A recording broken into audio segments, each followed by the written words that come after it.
Hello and welcome back to Kim Reads and Continuous Stories from the Bible. He's alive. Crucify him. Kill Jesus on a cross, the people of Jerusalem scream.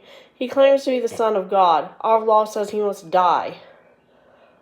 Pilate, the Roman ruler, sadly nodded to his soldiers. He knew Jesus had done nothing wrong, but he did not want to make the people angry.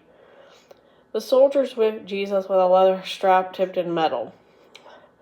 Blood poured down his back, but he never cried out. Next, the soldiers rammed a crown of thorns on his head. "Hail, King of the Jews!" They laughed. Finally, they ordered Jesus to be picked up with a heavy wooden cross and carried out of the city.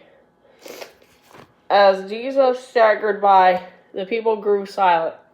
Just 1 week ago, they had cheered this man. They had hoped he would be their new king and free Israel from the Roman rulers.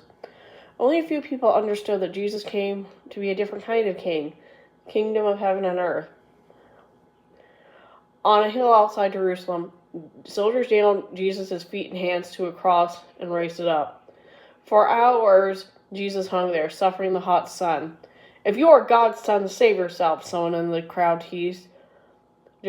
Jesus looked up at the sky. "Father," he groaned, "forgive them. They do not know what they are doing." By late afternoon, black clouds had gathered and thunder rumbled.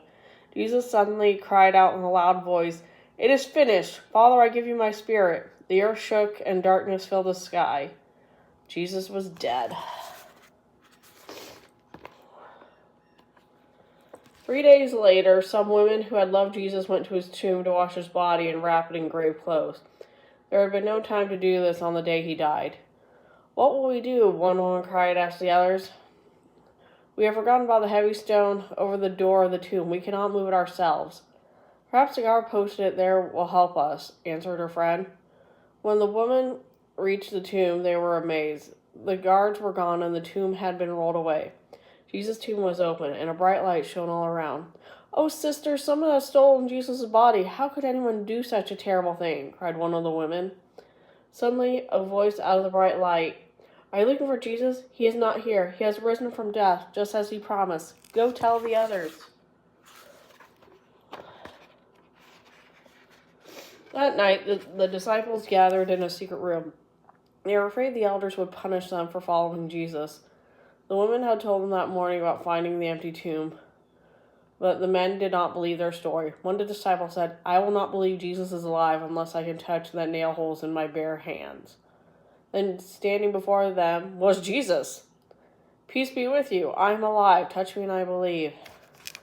The men looked at one another and then back at Jesus. He was alive. Jesus had come back to life just as he said he would. They laughed and cried and hugged and laughed some more. He was alive.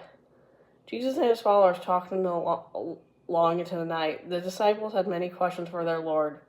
As he opened their minds so that they could understand God's plan. "I had to die for the sins of the world," Jesus said, "and now I had to go be with the